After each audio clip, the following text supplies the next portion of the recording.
Bonjour à tous, je suis Boulevard de la Mer avec Monsieur le maire, l'entreprise et les services pour vous tenir informé de la fin du chantier du Boulevard de la Mer qui va s'arrêter et s'achever aux alentours du 15 avril et qui aura duré globalement à peu près 6 mois. Quelles sont les caractéristiques de ce chantier? Eh bien, c'est une voirie qui fait environ 700 mètres, qui a la particularité d'avoir des trottoirs et des pistes cyclables totalement effacées. C'est-à-dire que l'accès aux personnes à mobilité réduite est possible sur la totalité de la longueur, c'est-à-dire sur les 700 mètres, et sur le profil en travers, c'est-à-dire sur la coupe, qui permet de passer d'un côté à l'autre sans aucune difficulté sur ce tronçon-là. Donc la volonté des élus, c'était de requalifier bien évidemment ce secteur et de trouver l'harmonie entre un profil en travers, une chaussée, mais également l'environnement avec les merveilleuses villas qui sont à proximité. Pour ça, on a été bien évidemment aidé par les services qui ont énormément travaillé sur le projet. Et puis la collaboration d'Architectes des Bâtiments de France nous a aidé également à mettre en œuvre des matériaux, en partie des matériaux de récupération. Il s'agit des pavés pour les caniveaux et les bordures. Et puis de trouver également d'autres matériaux et d'avoir une chaussée tout à fait singulière, puisque si vous la voyez noire aujourd'hui, dans 15 jours, elle ne le sera plus, puisqu'elle va être décapée, et grenaillée très exactement.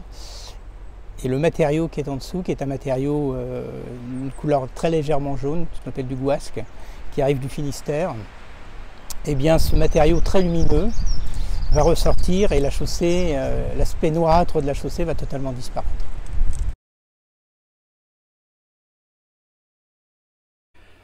Chers Dinardaises, chers Dinardais, bonjour.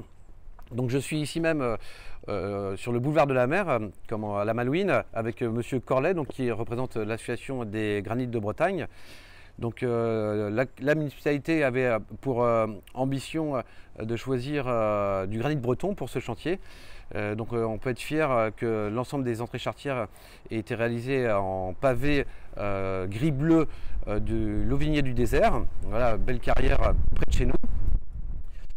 Pourquoi choisir du granit breton? Parce que encore plus aujourd'hui, ça a du sens forcément sur le plan patrimonial, parce que c'est un pavé qui va bien se coordonner avec le côté architectural et patrimonial du secteur de la Malouine en particulier, mais qui se coordonnera aussi partout dans Dinard. Aujourd'hui, pourquoi ça a du sens? À l'heure où on parle beaucoup d'environnement, l'empreinte carbone du déplacement d'un pavé est importante. C'est des matériaux qui restent lourds et ça avait du sens pour cela aussi de faire ce choix du pavé de granit breton. Autre sens également, bien sûr, c'est l'empreinte sociétale que va laisser Dinard à travers ce choix nécessaire, et l'empreinte sociale, c'est que à travers ce choix également, je suis ravi que les Dinardaises et les Dinardais aient pu contribuer à soutenir de l'emploi régional. Voilà, merci pour votre écoute et je vais laisser la parole à Monsieur Corlet. Merci Monsieur le maire, et merci de m'avoir convié à cette rencontre. Un mot sur l'association. Notre association regroupe 21 entreprises qui ensemble exploitent 22 carrières et 17 ateliers de fabrication de produits divers en granit breton. Alors on remercie la municipalité de Dinard et on la félicite pour son choix déterminé, assumé, du granit breton, qui était d'ailleurs traduit dans le marché même de la requalification du boulevard de la Mer. Ce choix de la ville de Dinard, c'est le choix d'une fabrication française.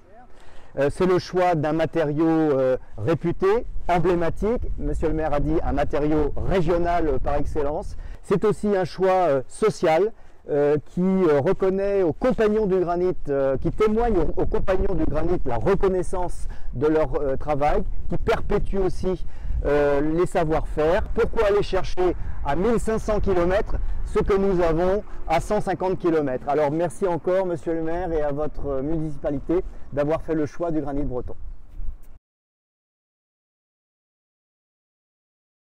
Voilà, quelques chiffres. Le dernier, c'est le coût du chantier, c'est 720 000 € TTC, qui ne comprend que la partie d'aménagement de voirie, puisque l'assainissement et l'éclairage public ont été faits dans les budgets précédents et les années antérieures.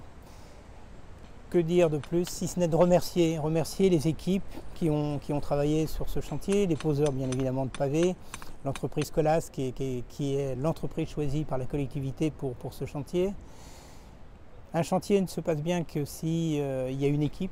Une équipe, ce sont les élus, mais c'est aussi et avant tout les services qui ont travaillé énormément sur ce dossier depuis de nombreux mois. Ceux qui ont surveillé le chantier, ceux qui l'ont créé, et puis ceux qui l'ont vécu. Et ceux qui l'ont vécu sont les riverains, qui évidemment ont été embêtés pendant pratiquement 6 mois. Et la collectivité, au nom de la collectivité, je tenais absolument à les remercier pour la collaboration et la participation qu'ils ont apportée au bon déroulement de ce chantier qui est absolument nécessaire. Sans leur contribution, on n'arrivera jamais à faire un chantier de cette ampleur. Un grand merci à tous.